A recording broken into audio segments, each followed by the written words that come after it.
In 1873, the Queen of Fashion magazine came out. Fast forward to 1897, and the magazine was then called McCall's. And much, much later, in 1951, Betsy McCall was born.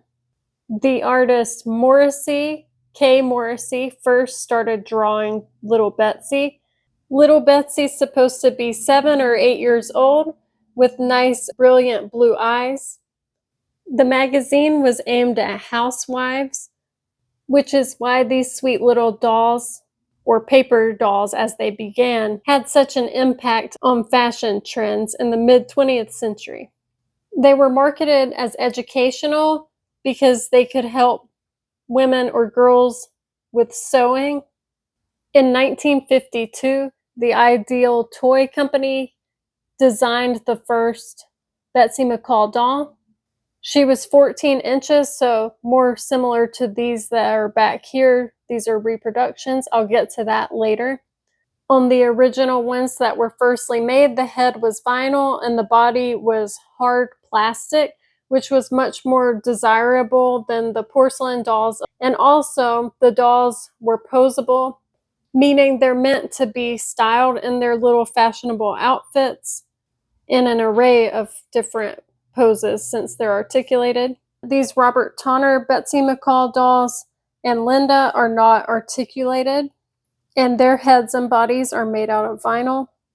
They have the same little smirky smile. It's kind of like a half smile, but he doesn't totally copy the face of the original. And I think Mary and Terry have the same face pretty much as Linda. The dresses that were seen with the doll form of Betsy McCall were inspired and taken from the stories of the paper doll, who was very adventurous. And if you've seen my videos before and you're wondering, hey, you don't really collect vintage dolls. Well, my mom was kind enough to let me borrow all these dolls to do this nice video for you guys. Give it a thumbs up if you enjoy it, by the way. These dolls do have cords on the inside. They're strung together, which makes them a bit fragile. Over time, the cording needs to be replaced, just like in American Girl dolls and Hearts for Hearts and other dolls that have cords inside. As you can see, this poor Betsy McCall that was made by Robert Tonner, she is in need of some TLC. She needs to go to a doll hospital. Her legs and head and everything are loose, as you can see.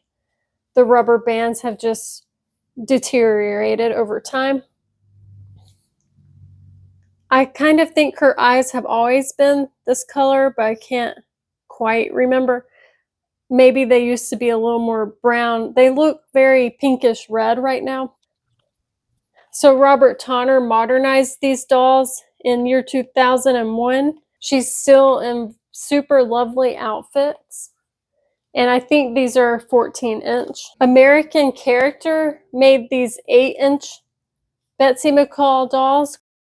The shoes are a really nice rubbery feel, and I can't believe that they're still intact after all these years.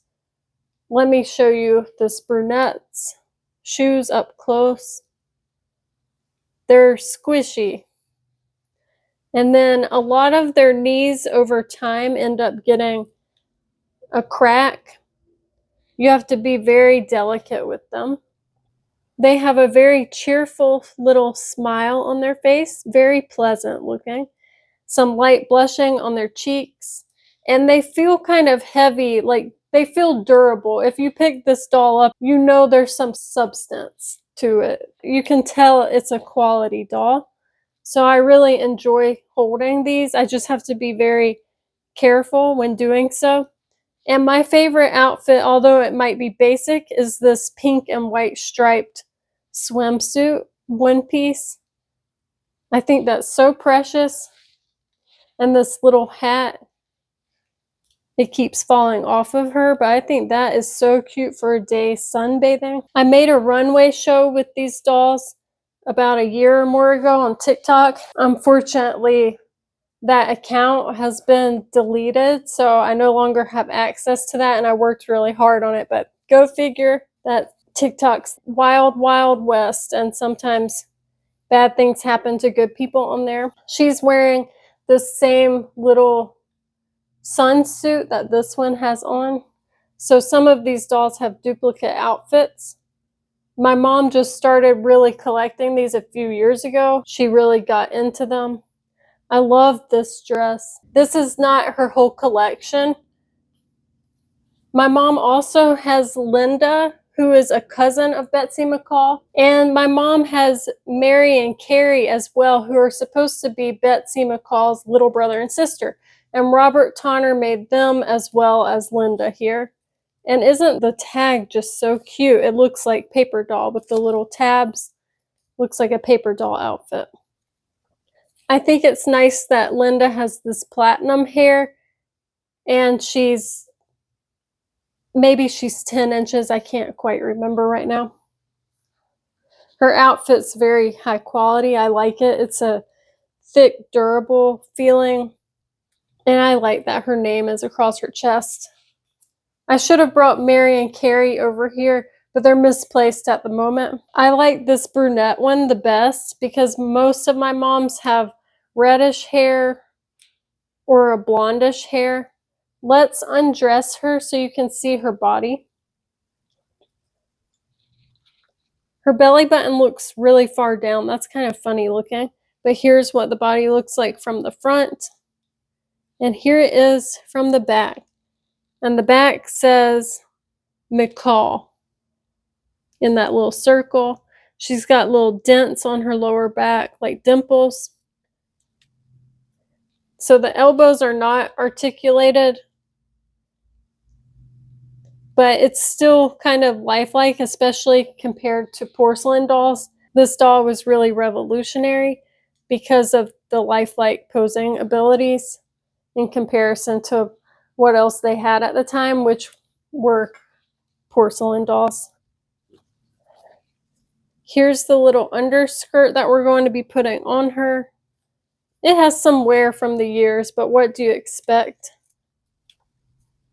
So the elastic's a bit loose. Here's the dress that we're putting on her. It has flowers and it's a little bit opaque.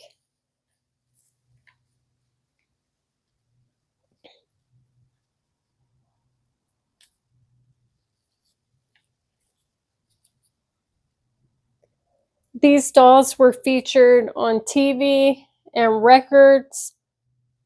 And she also had an extensive selection of furniture and accessories such as pets that you could use to make her seem even more real if you had like a house for her. And in the back of McCall's magazine, I thought this was really interesting, you guys.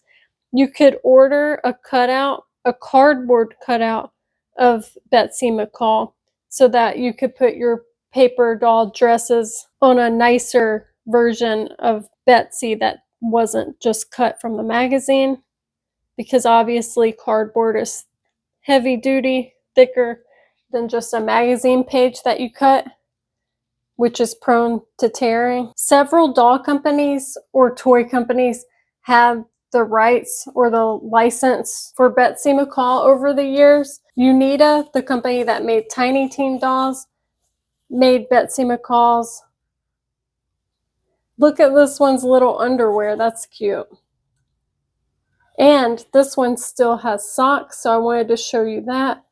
They're almost glittery. I think they're mesh, and they just give the appearance of being sparkly. This dress is gorgeous, though. It has the tulle underlayer, and it's very high fashion, something that would never go out of style. McCall's magazine was also known for other paper dolls such as Dolly Dingle, who you've probably heard of. These dolls now are super sought after, and I'm sure their original creator had no idea that just a paper doll from a magazine could turn into such an iconic fashion doll. And how great it is that Robert Tonner took over in the early Y2K days to create his own version. The clothing really is exquisite on both the old ones and the newer ones. I wish I had a 14-inch original Betsy McCall to show you, but at least I have the reproductions. It's nice that they have little twins that are Betsy's little brother and sister, though. That's very sweet. And the cousin. I like it when dolls have a whole lifeline. Let me know in the comments if you guys had a Betsy McCall doll and who your favorite of these is. And we'll see you guys in the next one.